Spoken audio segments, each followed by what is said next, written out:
if you find yourself trying to be persuasive, you're probably trying to convert a no to a yes. But if you find yourself trying to give clarity, if you find yourself trying to eliminate confusion, you're taking somebody from the middle to bring them over. That's really powerful.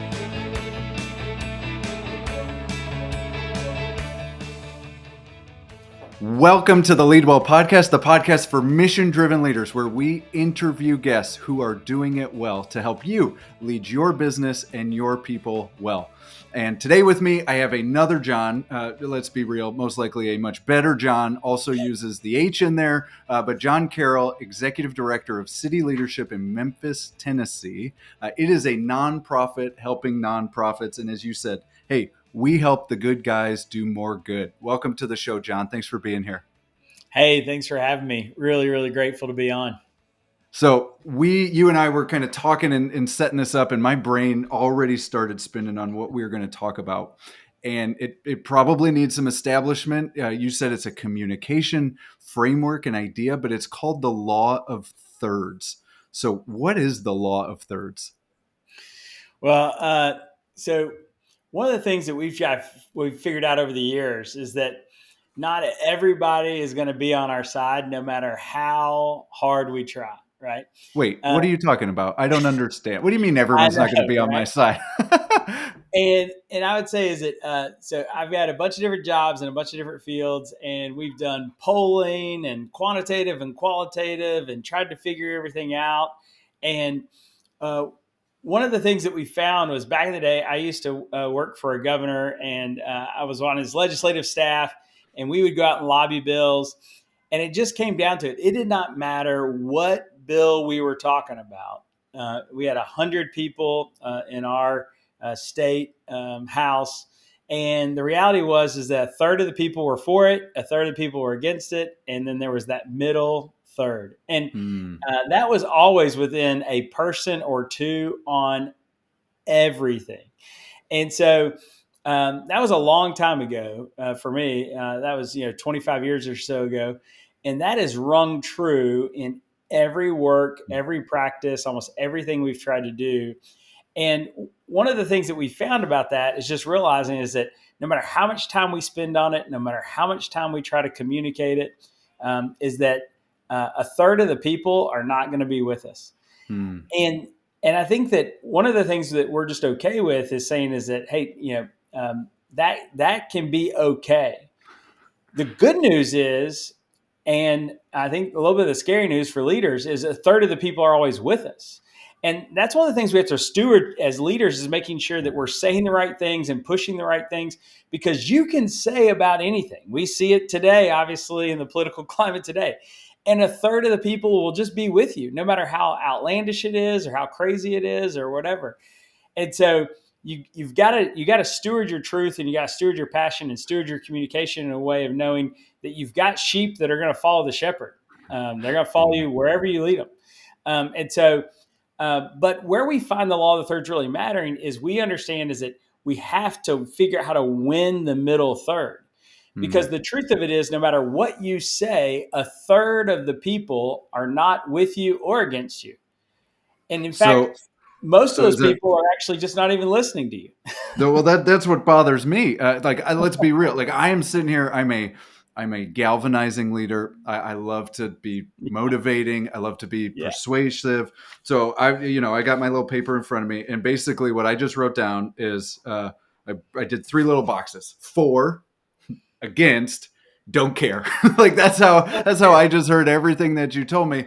And then I look at it and I think, right, but and this is probably way too much ego or just confidence, unwavering confidence and stupidity, honestly, is what it is. But I was like, but I could probably get the like don't cares and the against. Like I can win some of those, right? And yeah, that's one. the point. You're telling me some of it you got to let go, and then you're also saying you got to win some of them, right?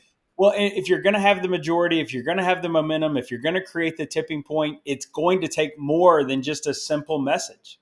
You can't stand up in front of, your staff. You can't stand up in front of your, the people who are your customer base.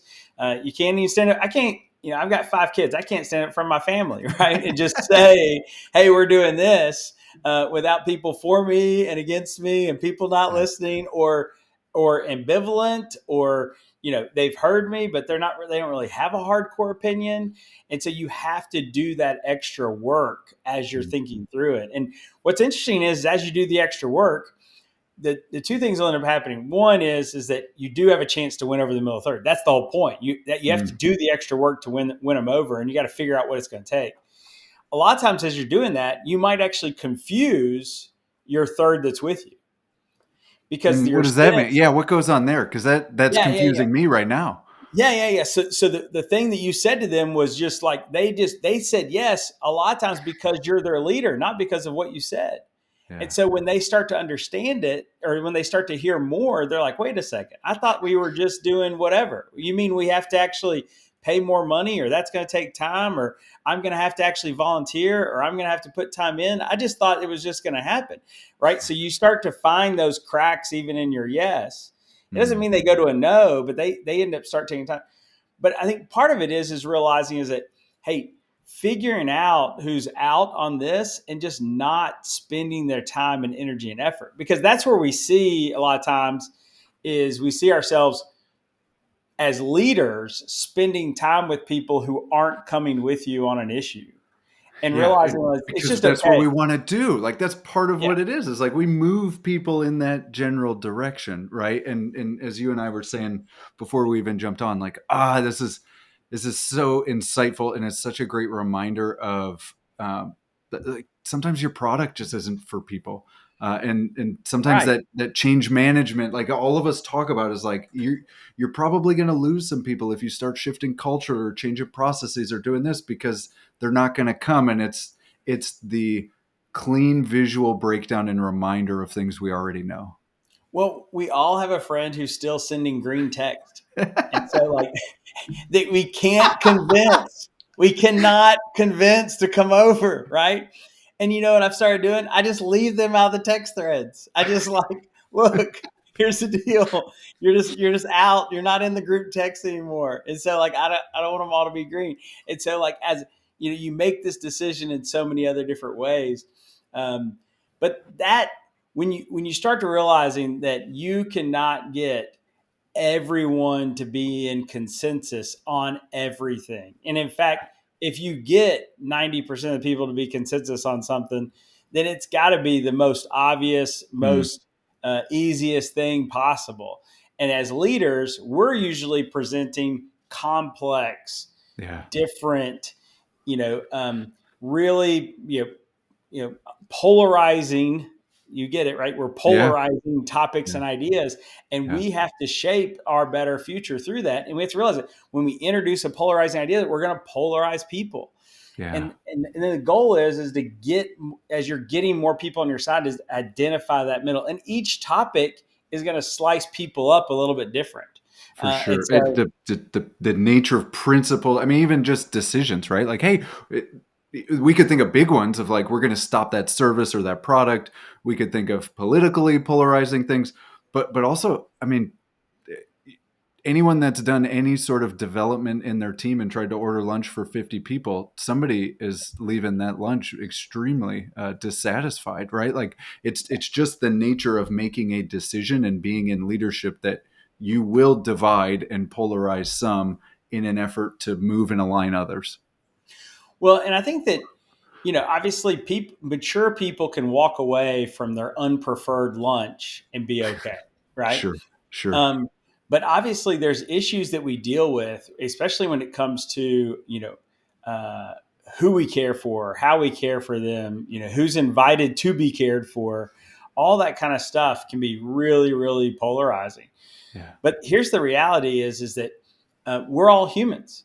None of us have the ability to meet everyone's needs, anyways. At some point, you're going to run out of time, capacity, money, intelligence. Just whatever those things are. So you're going to run to an end of it. And like we say around our office all the time, is that man, there's 30 things we wish we could be doing well every single day. We got the resources to do about 12 of them yeah, and we could pivot some of those around inside that 30 and be really happy organizationally.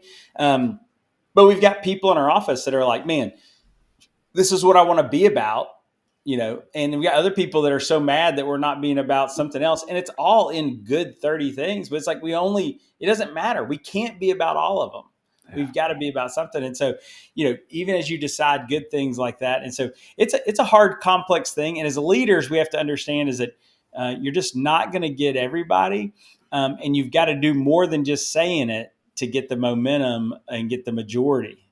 So that brings us back around to what you said, which is probably one of the critical pieces beyond the acceptance of there are just some that are against. But you said earlier, there's extra work we got to do in the middle, right? And you just kind of brought back around to that. So if I'm a leader and I'm sitting there looking at my team and we're going through change management, if we've just made a big organizational decision, if I'm looking at clients, if I'm looking at people that we serve on the positive and the negative that are kind of the the detractors and the supporters, how do I engage in some of that hard work, the extra work, as you said, in that middle third?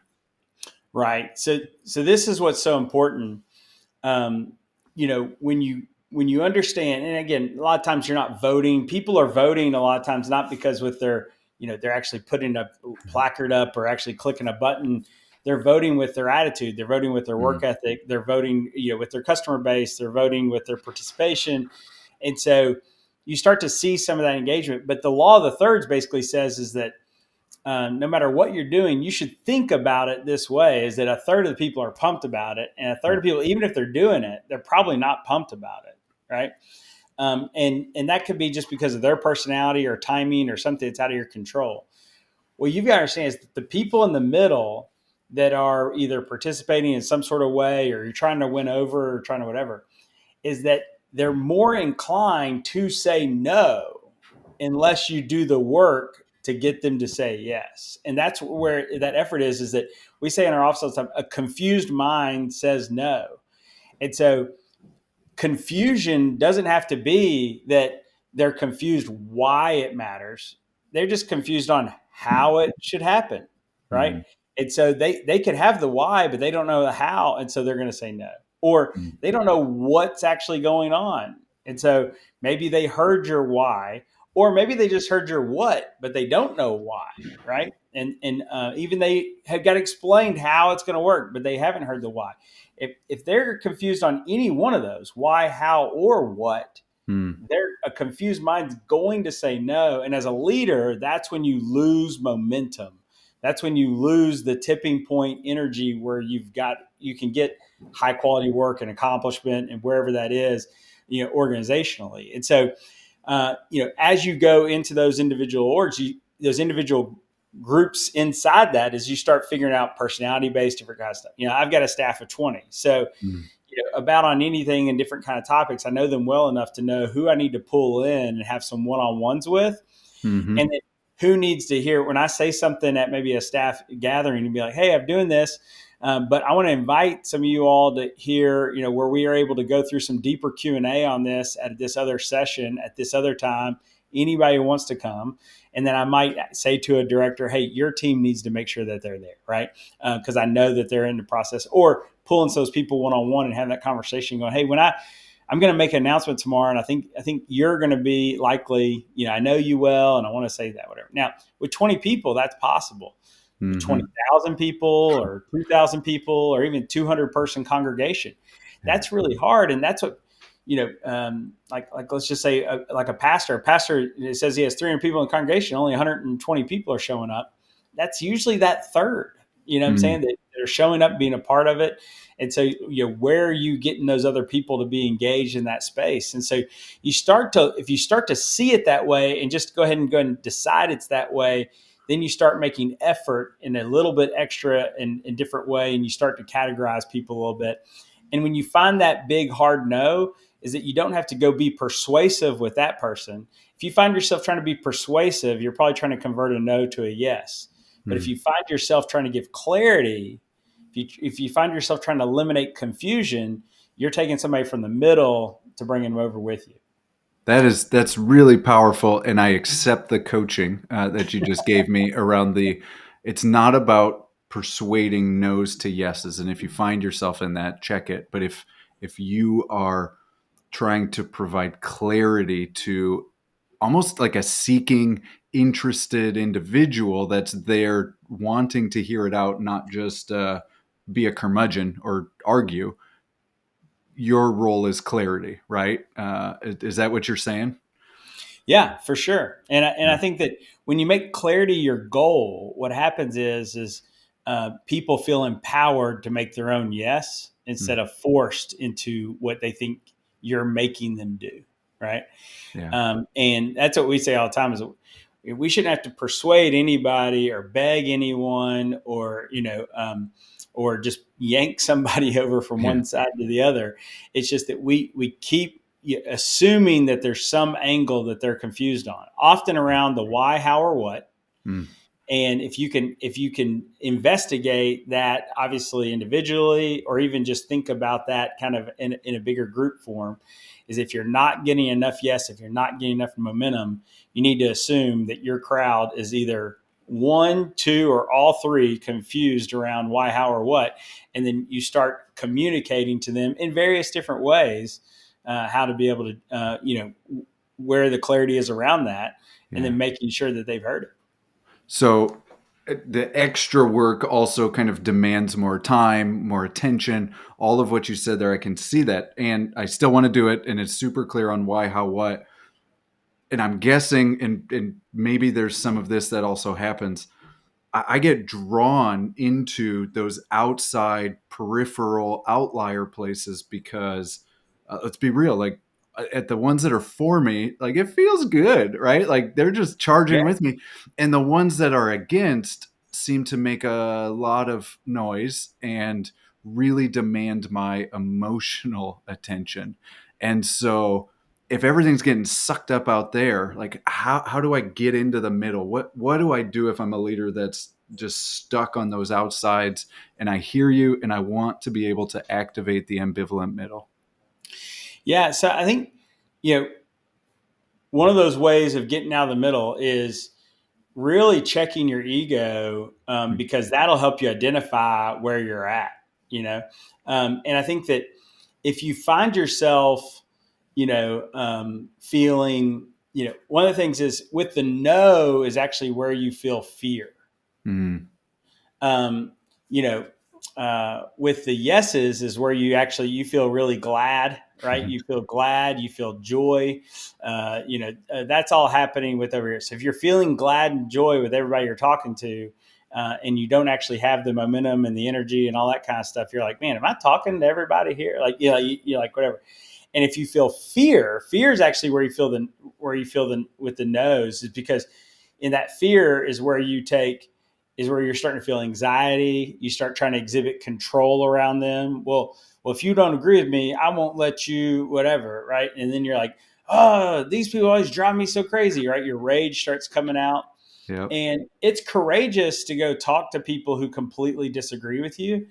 And I would say is instead of trying to persuade them, what you have to go do, especially if you're leading a group of people in an ongoing relationship and they don't agree with you, you're the leader. You're taking them whether or not they agree with you or not. Now they may walk out the door or go somewhere else. When you go over there, what you do is you have to go say, "Hey, I realize we don't agree.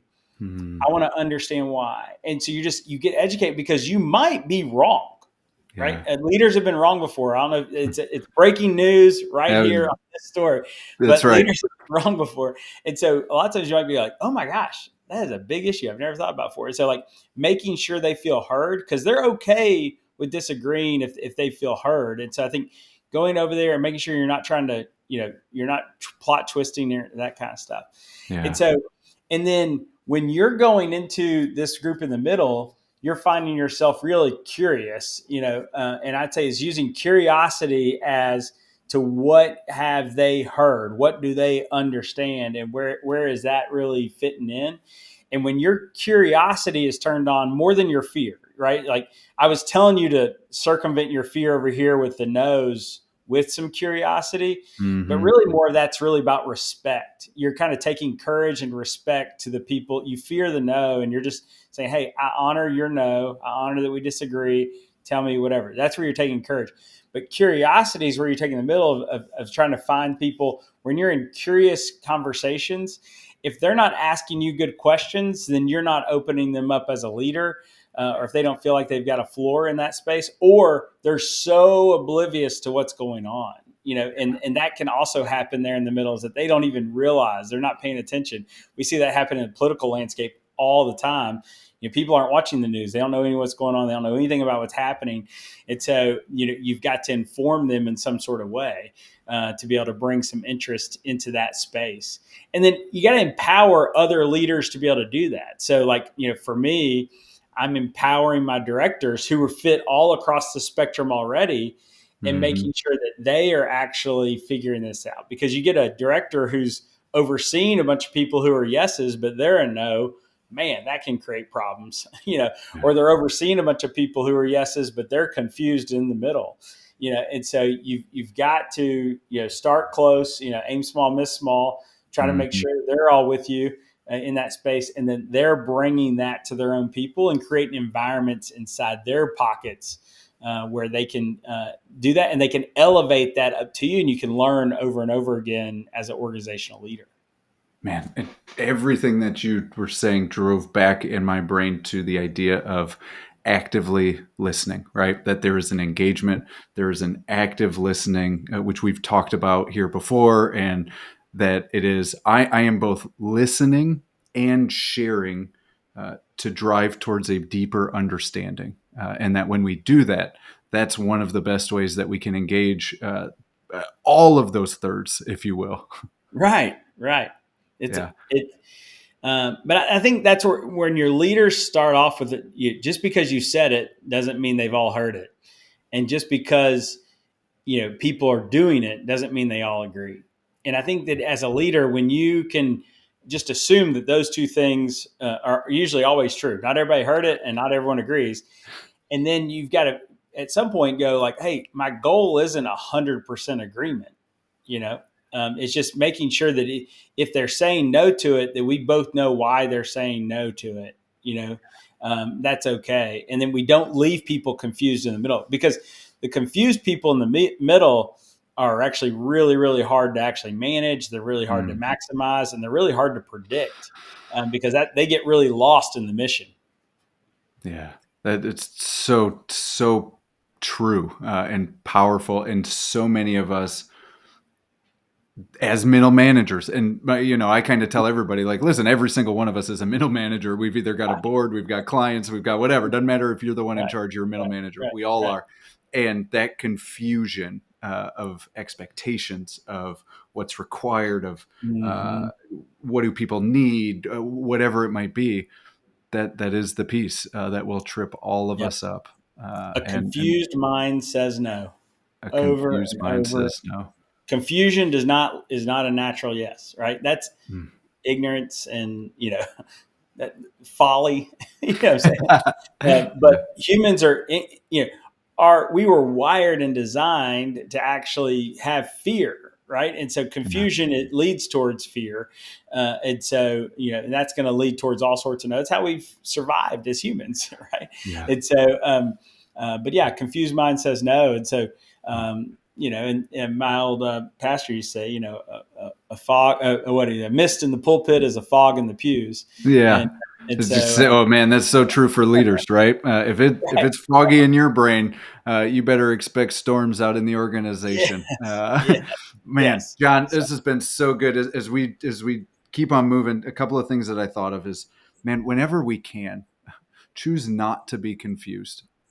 That as leaders, we can choose not to be confused and know that we got to engage and help people with the why, the what, and the how. And if we are in that, perhaps we have a responsibility to choose not to be confused and to ask for what we need and to engage as well. And that if we do that, if we overcome confusion, get clarity, and keep in mind those law of the thirds, we might be able to work pretty effectively together. man, so true. And I think as you as leaders, overcoming that confusion and making people feel less confused, like just like you said, active listening, Mm-hmm. and then actively saying back what you heard to Mm. them.